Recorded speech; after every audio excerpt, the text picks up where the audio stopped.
Of course, there's just one bed. She's an influencer now. And he's like, just get in the car. And she's like, okay, girl. They basically have a codependent summer vacation relationship. It could not be me, honey. You're just a grocery store orange. I don't even know how you guys ended up in this situation. I cannot do it with this book. I cannot do it with this book. Hey, besties. Welcome in and happy Friday. The dishwasher is done. And the camera, okay, hold on. The camera doesn't think I'm here when I have my glasses on. I can't see without them, so we're just going to figure this out as we go. Anyway, it's time to get lit. I was just thinking about this because I typically will make a mocktail, but like it's summer. It is hot as Hades outside. And I like to have what I call them porch drinks. Like it's just like juice and fizz and something that feels refreshing, that should be drank with a ton of ice. That's what I like to drink during the summertime. I'm not really into an elaborate mocktail drink. So that's what we're going to get into. I have this Starbucks refresher. It's a lime watermelon refresher. And this is perfect because it's got a little bit of caffeine in it. And I realized that I bought this when I was ready to film the very first episode of Friday Night Lit. I have not used it, and it expires next week. So we're going to delve into that. Okay, so this is a lime watermelon refresher. It's got a little bit of caffeine in it.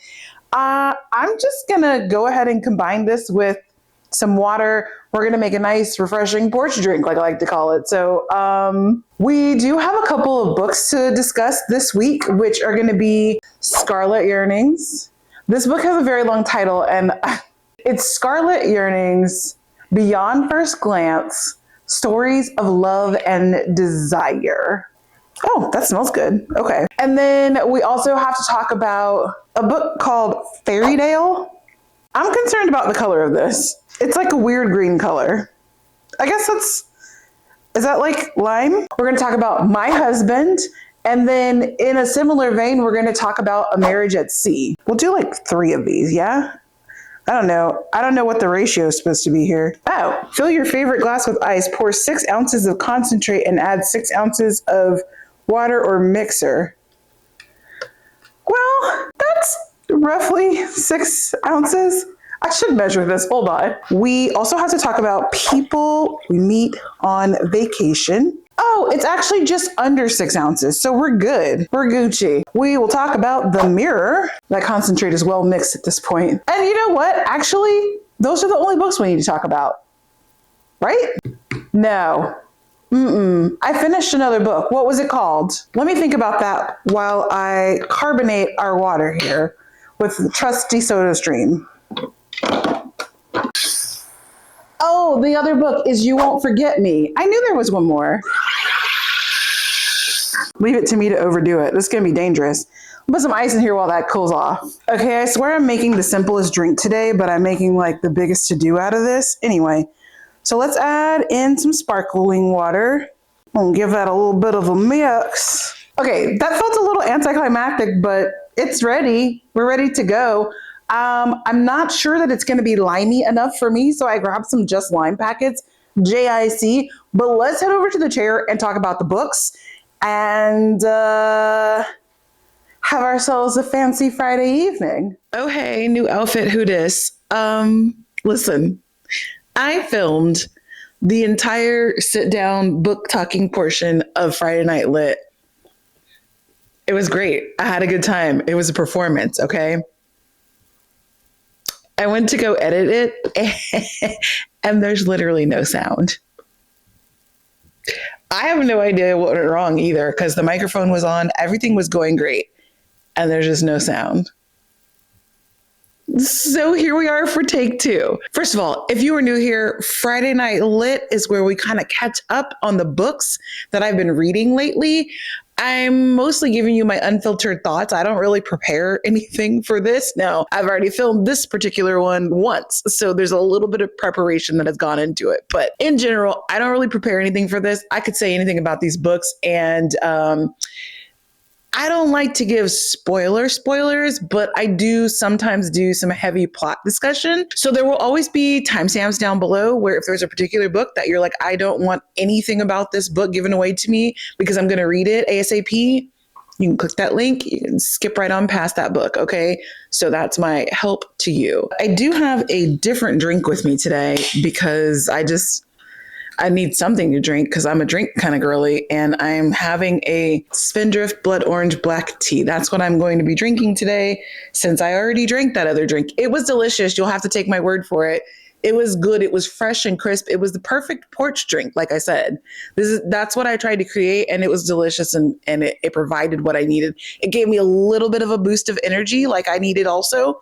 It was great. It was fantastic. Anyway, here's to Spindrift. Also, for the uninitiated, in these videos, instead of giving you a star rating, like what I would rate it on Goodreads or whatever, I like to give a vibe rating, which is which is really funny to say. I rate the vibes, like how well did I vibe with the book? How well did this book like put me in the mood? Like how much of a good time did I have reading this book? Because I'm a good times reader. Like if I had a good time with the book, honey, she's going to get rated pretty highly for me because that's what I'm here for, is the entertainment value. Now, for the books, for the second time, and there better be audio. The first book is Scarlet Yearnings.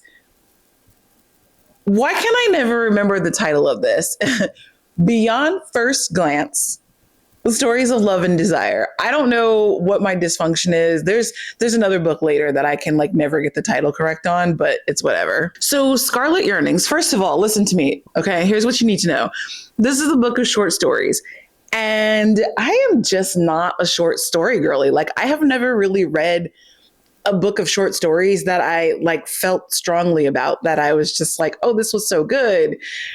I don't know what the problem is, but it's just not for me. However, the author of this reached out to me on Instagram and was like, hey, would you be interested in, read my book, taking it for a spin? And I was like, she's an influencer now. Okay. And so I was like, I can't say no to that, right? So I accepted it. Okay. And I was like, this might get really awkward because what I'm not about to do is sit up here and lie to people about a book. Like if I thought a book was not good, I'm going to tell you that. Okay. So I was like, well, we're going to see. And I think I like to tell people like, listen, I'm going to give you my honest opinion about it. So I want you to be prepared for that. Okay. So I read this and the vibes were incredible. The vibes are like a 5 through the roof. Okay. This was so freaking good. Now, these are short stories about love and about just like the way that love shows up in our lives in different aspects. So we, of course, have romantic love, but there's familial love, there's friendship love, like, platonic love. And each of these stories was like super, super good on its own. And then to just keep flipping through and reading back to back another story that is about another great love story, I wanted so much more. And like, I am saying like, please, I need these to be full-length stories. Now, because they're short stories, I don't want to go too deep into any of the plots. Just know that they're about love and about the way love shows up and about the yearning and the just like the heartache and everything that goes into love. It's all in here. And I will say that my 2 favorite stories, the ones that need to be developed into full-length novels first, would be the one about the 2 doctors. Like that one was so, so good. And then also the one about the child living with their grandparents. I was enraged the whole time through that story, but like also like, yes, for the grandparents, right? Like it was so good. It was so well done. So I would love to see these each developed into full-length novels. Okay. And I'm happy to report that I don't have to have a very awkward situation with the author in my DMs now. It's fine. It's fine. I'm always going to be honest. So just be aware if you're an author and you're like, oh, I would love Sabrina to read my book. Just be aware that I'm going to be honest. Okay. Then friends, I read Fairydale.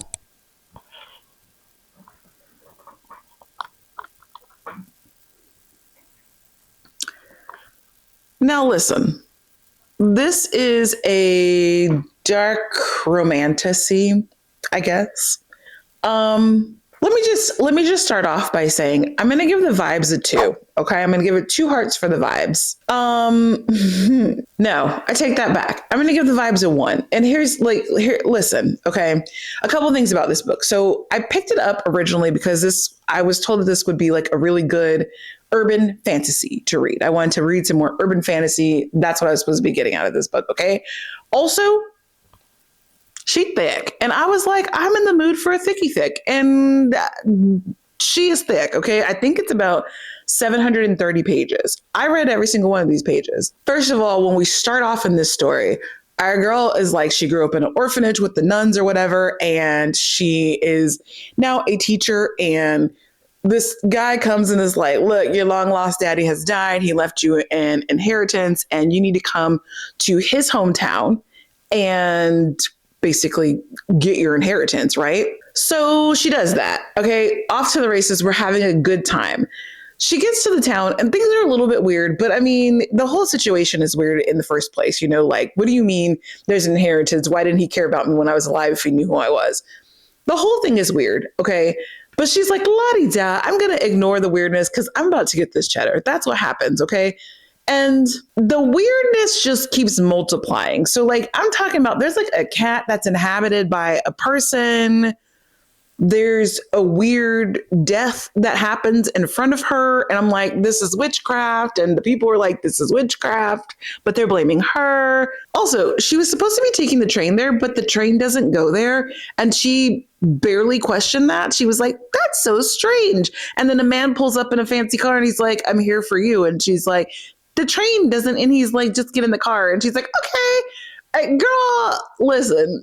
Anyway, so she's there in the town, and the middle, like 400 pages of this book, it's just weird stuff. There are trigger warnings at the beginning of the book, and I did read them, and I can say that I was not triggered by the things mentioned in the trigger warnings, but you should definitely read them. Okay, you should definitely read them. But I was just kind of like, why would you need to write this in a book? Like, ew, come on now. Really?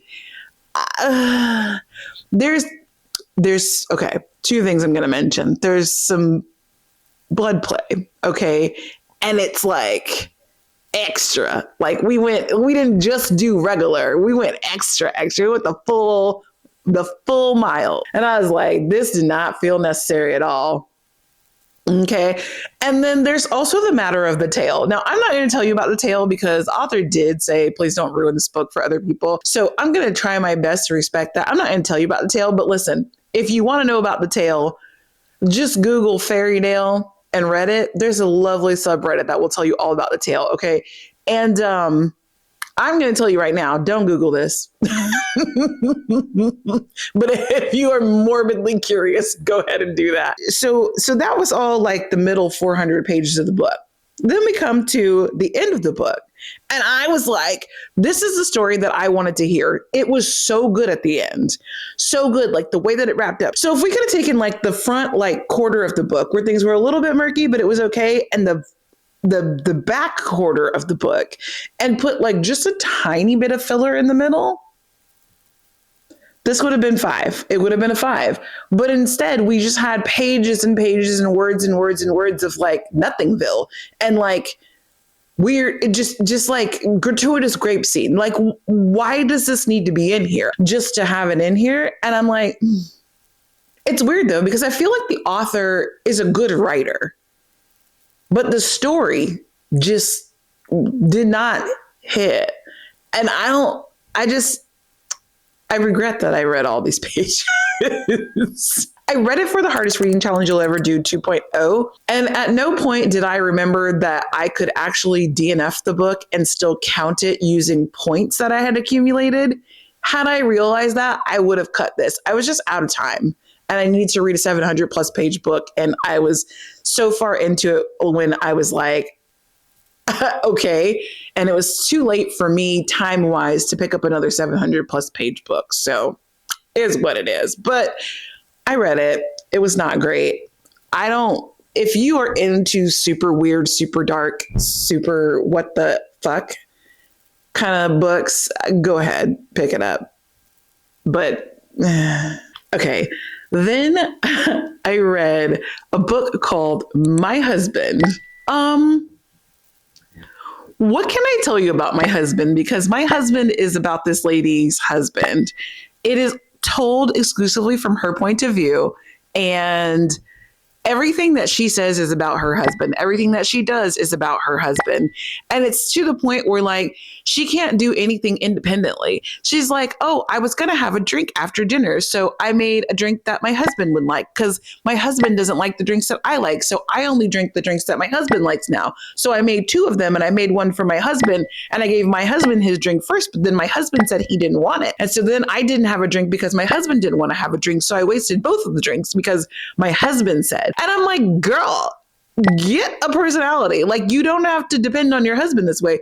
And like, when it started off, when the book started, I was like, oh, she's so cute. Like, she really loves her husband. Like, that's her man's. And I'm like, I feel the same way too. I'd be like, nah, that's my boo. Like, that's my guy. Okay. He buys me books. But it quickly took a turn into the, you might need to go to therapy territory.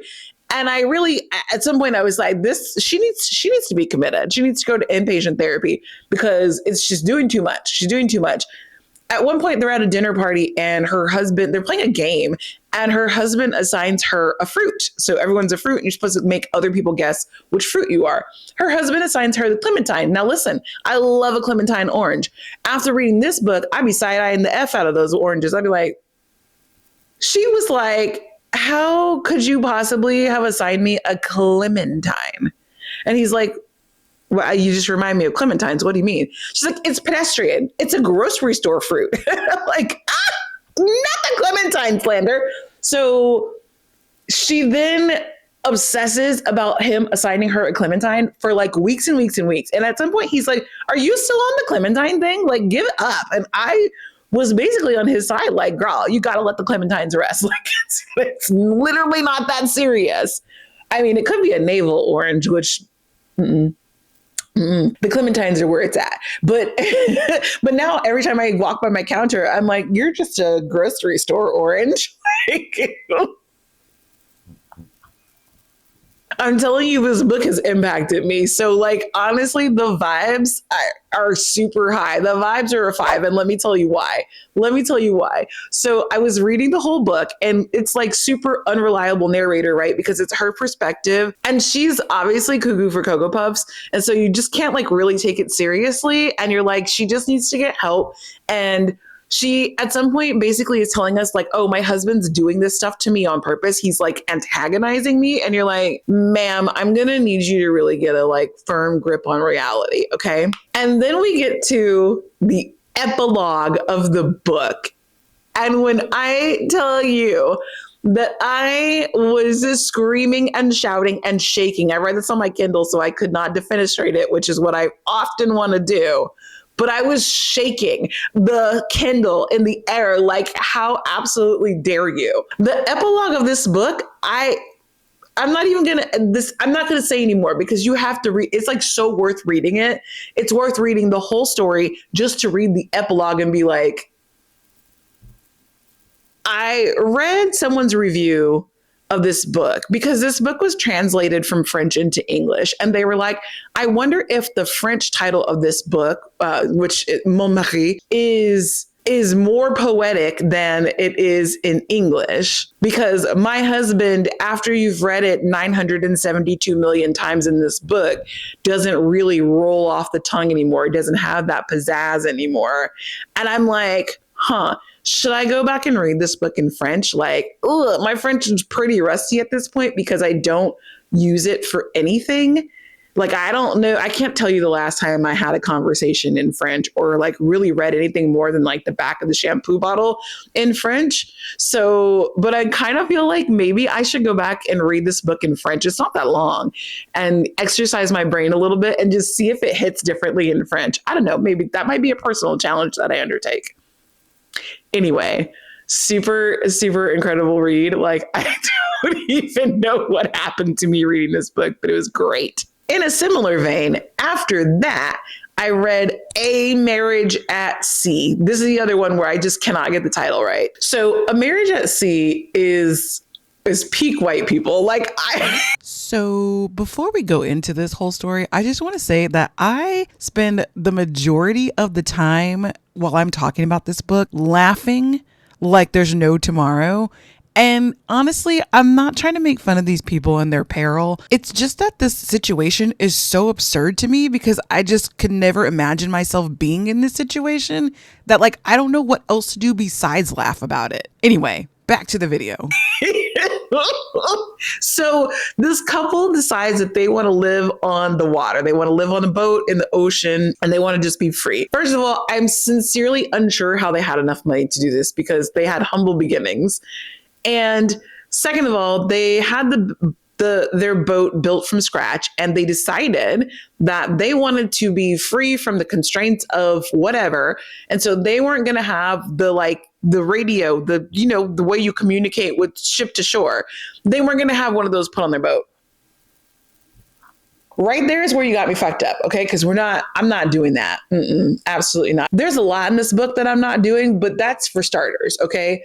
If my husband said that to me, if my husband said that to me, I'd be like, it was nice being married to you for a while, but we can go no further. So they set sail on their boat and things are going fine for a while. And then they got to some situation where a whale surfaced like right under their boat and basically cracked the hull in half. And so down goes the ship. So they have to abandon ship they have like a life raft and like one other like watercraft thingy, like a small rafts or whatever. So they have two of these and they salvaged as many things as they could, like food wise for their survival and rescue. And they basically go on to have to live on these two things for months. Okay. Like rescue never comes. They're in the middle of the ocean. And I told you they didn't have any way to communicate. And that was very intentional. And so they're just like living their lives on these little rafts in the middle of the saltwater ocean. I don't know what the plan ever was because, like, first of all, your girl couldn't swim. Like, I'm not a strong swimmer, but like I can keep myself alive. I can get from A to Z. I can get from to to fro, right? I can get from here to there.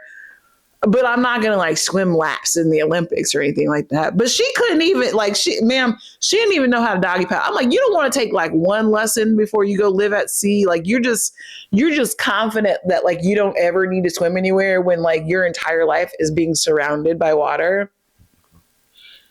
Make that make sense to me. First of all, they ran out of food like way too quickly for my liking. Okay.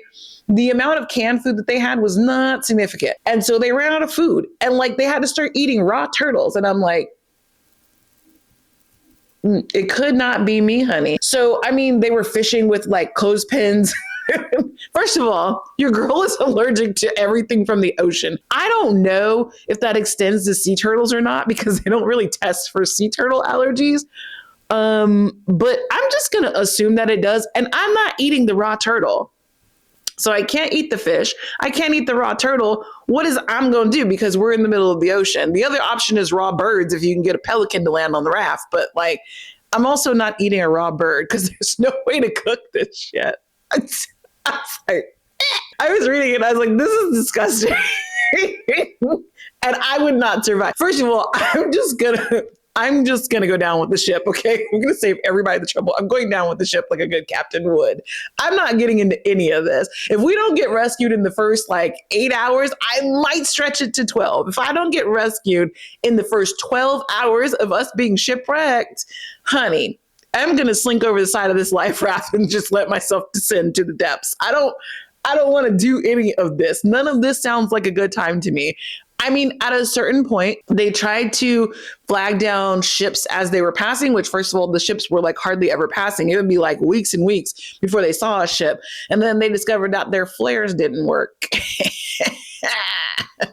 So like nobody could see them. And so like the first ship went by and they were like, well, now what? And he was like, so just like curmudgeonly the whole time. He's like, well, we're going to die. And she's like, no, this is going to be great. Like we're going to be rescued. Everything is going to be fine. And he's like, no, we're definitely going to die. That would have been me. I'd be like, no, we're definitely going to die. I'm going to myself very, very soon. Just FYI. I just cannot do any of this. At a certain point, he like lost most of his skin because of the seawater. Like, Oh my God. They weren't bathing, obviously. And they were like waiting, praying, hoping for rain so they could have drinking water. No, fam. I just don't desire to struggle like that. And what am I gonna stay alive for? What, to come back for student loans? I ain't doing it. So the whole time I'm reading this book, I was like, I don't even know how you guys ended up in this situation. Anyway, they did eventually become rescued, obviously, because we have this story. This is based on a true story. Obviously, we have their journals and everything from when they were stranded at sea. So they did eventually get rescued, but he just like never picked up his pep. He was just like always like, oh, well, life sucks. And I'm like, my guy, you were rescued after living at sea in a life raft with your wife for months, and now you're just mad? Like, you didn't even have skin when they rescued you, but you're mad now that you're alive? I don't understand. So like, everything in this book was crazy, but like at the end of it, I really was like, yo, that book was wild.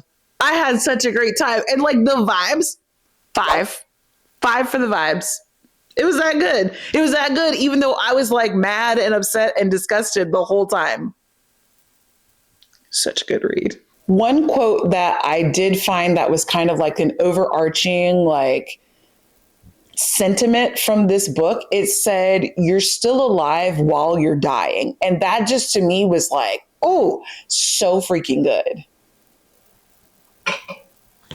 Okay. After that book, I read People We Meet on Vacation. And I don't know that you can really, like, if I hold the book upright, it gets glary. But anyway, I read People We Meet on Vacation. This is my second, Emily Henry. So this is a man and a woman. They're friends from college, and they basically have a codependent summer vacation relationship where they go on vacation together every summer to like a different wild and crazy place. And like at some point they have a friendship breakup. And so we spend most of the book going back and forth between the past and the present and hinting about this friendship breakup, but never really saying what happened or why they're not friends anymore, why they're not speaking to each other anymore, versus in the present where they are on basically like the girl has created a like friendship get back together summer trip. Like, this is the last chance that we have to be friends again.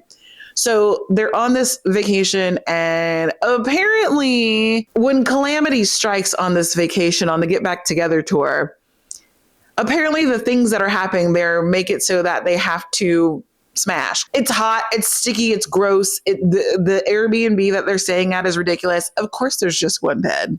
Well, there is like a little pull-out chair situation, but really there's just one bed. They're in this situation, which is absurd, but it's a romance novel. So like, we're probably expecting a little bit of absurdity, right? And essentially they work through it and start dating. All right. That's the plot of the book. I don't think that that's really like a surprise or a shock to anybody. It's a romance novel, right? So that's kind of what happens. What I loved about this book is that, first of all, the banter between the two of them was really good. And her family, her parents are like absolutely absurd and like probably not really good parents. They're like very hippy dippy, I guess. And just the conversations between so many of the different people in this book, between her and the guy, like the two main characters, between her and her family, like it's all really funny. And I think that's one thing that I appreciate about Emily Henry is that her conversations, her dialogue are done really, really well. It is an HEA, a happily ever after, but not in the like overly sappy way. And so I also appreciate that. I think I say this all the time. I like a romance, but I like the romance to have substance. I don't want it to just be fluffy, like everything's super convenient and we're in love and we had 92 kids and we have a big house and everything is fine. I like for it to be a little bit realistic. I did find that mostly, I would say like 90% of what they were going through was relatable.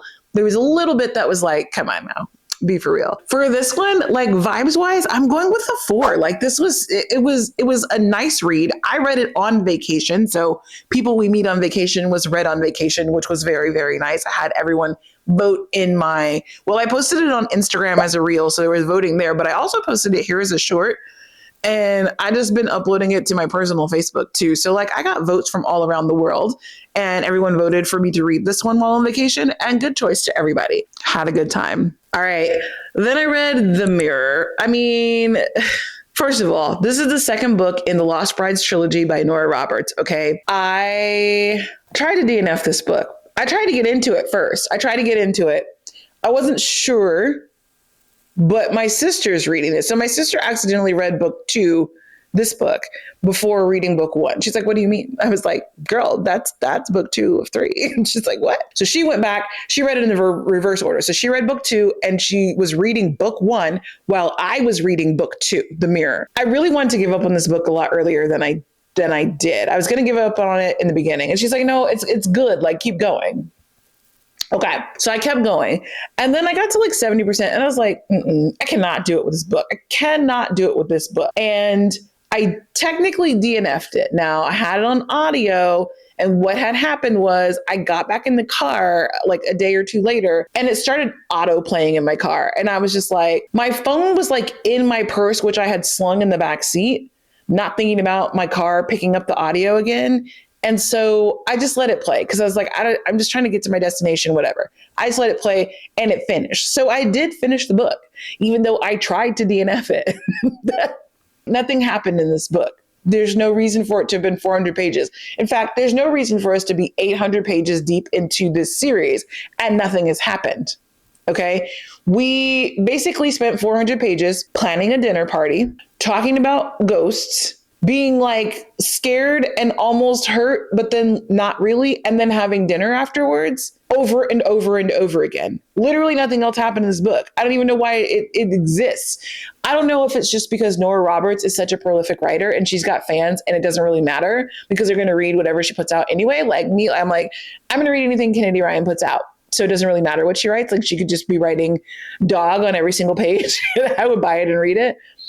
Maybe that's how this happened to us, but I was like, there's no point to this book. I will say my sister finished the first book and she was like, no, I see what you mean. And I was like, right. So if the second book had been the first book and then we would have finished the series after that, I think it would have been good because the second book also gave you such a solid recap of book 1 that you didn't need to read book 1.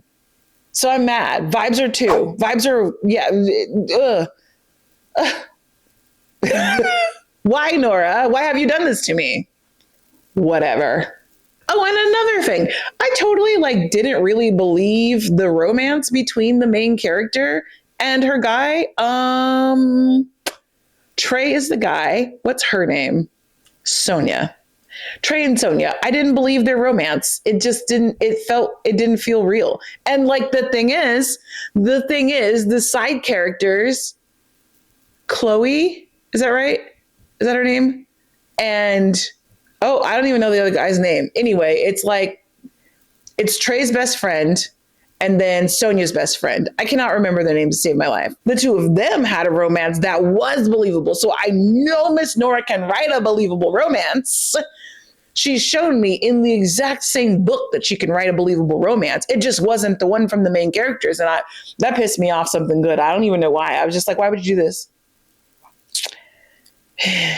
So now I don't want to finish the series, but I want my sister to finish it and tell me what happened. I'm like, girl, just finish the series and tell me how it ends. Cause I want to know the resolution to the ghost situation, but I don't care to read another 400 pages about it. So we'll find out. I'll let you know what she tells me when she finishes it. She said she's on hold for it at the library right now. So I'll let you guys know. Okay. And the last book that I read was You Won't Forget Me. And this book, oh my gosh, I guess I'm just in a really good reading mood lately. So this was an arc that I read and this was all the things. It was all the things. Okay. So the story is about this band, this indie band, and the basically lead singer, her name is Cubby. And they had another guy in their band and he left the band to go solo. And when he did that, he wrote a song and released it and it shot up the charts. The song is about how terrible of a lay Cubby is, like for real, for real. And he basically creates a social media storm that kind of drags the band into the spotlight a little bit. So they kind of capitalize on that, and they start, you know, blowing up a little bit. And there's a whole lot of things that happen while this is happening to them. But essentially, we're focused on Cubby and what happens to her. So the people on social media are basically attacking her, like, how dare you do this to our guy? Like, you broke his heart. And she's like, you've got to be kidding me. Like, he's been cheating on me our entire relationship, like whatever. And simultaneously, they start kind of like shipping her and another guy in the band. And they go on this tour in the United States. They're from Ireland. They go on this tour in the United States. Tour gets all kinds of crazy. Cubby basically has a mentee B, and like we go through all of this with her. Like, it's crazy, and it's heartbreaking and heartwarming at the same time. It's very affirming of mental health journeys, of the pressures of social media. It is funny and witty. It is like there's just so much there. There's a beautiful friendship story here. And like by the end of this book, I felt like I was part of the band. I was up on stage at Wembley performing with the band. I don't know what I was playing, or I guess I was on the BGVs. It was, the band's called the Tea Time Tantrums, and it was like Tea Time Tantrums featuring Sabrina on the BGVs. Like that's what this felt like. I was in the band, okay? Maisie Eddings did such a good job of drawing me in, and this is my second book by her, and I gotta say I'm pretty impressed. So the whole situation with this book was so good, and I could do nothing besides give it a 5 on the vibes, because the way that I'm still waiting for us to like record our album and hit the road for a second tour. Okay. That's where I'm at with this book. Okay. So I need to wrap up really quickly because the camera's about to overheat and I don't have time to redo this ending. Anyway, since you made it this far, I want to thank you guys for hanging out with me, spending your Friday night chilling out with me. Sorry about the camera thing, the weird change in everything now that I had to re-record this, but hopefully it still is good. And if you would not mind hitting the like button, hit the subscribe button so you don't lose track of me. And my camera, see, it's fading to black. I will see you all in the very next video.